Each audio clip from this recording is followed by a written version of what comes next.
I have a nutrition tip for you today that not many other people are going to tell you. I wouldn't say it's a secret,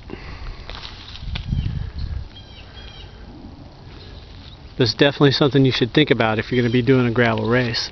It's easily top 3 most important thing, maybe behind how much you take and what you take.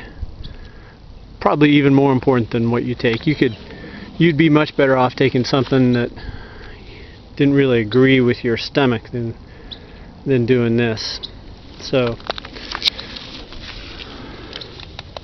here we go. Am I talking about water? No. Although water's important, don't get me wrong. Am I talking about the water bottle? No, I'm not. I'm talking about the water bottle cage. I just did the Dirty Kanza, 207 miles. So that's divided up into 4 different stages.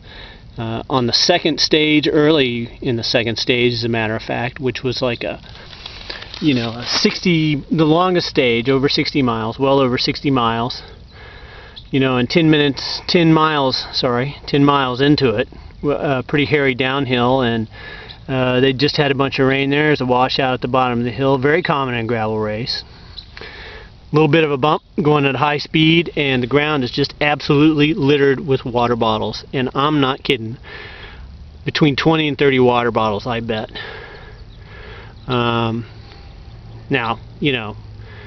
most of those are not empty, because you just came from the rest, or from the aid, where you could refuel and interact with your support crew. So yeah, you thought you had a certain amount of nutrition, and now you just lost most of it, right? And that's and it's starting to get hot, and you got a lot of riding and a lot of climbing to do.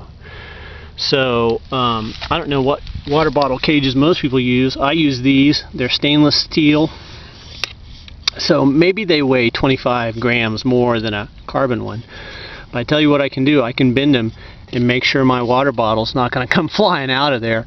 And I'm sure in most cases, well, the reason those water bottles are sitting there is because the rider didn't realize they were gone. So 10 miles down the road, 5 miles down the road, they get thirsty or think it's time to drink, and they reach for the water bottle and it's gone. And now you got a problem. That can end your race. So, if you run out of nutrition 30 miles into a 60-mile stage on a hot day, that's bad news.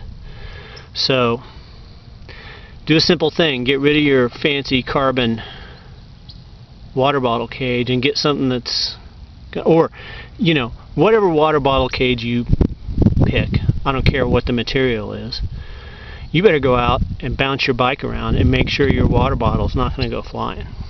So nutrition secrets of the Dirty Kanza that most people aren't going to tell you. Hope that helps.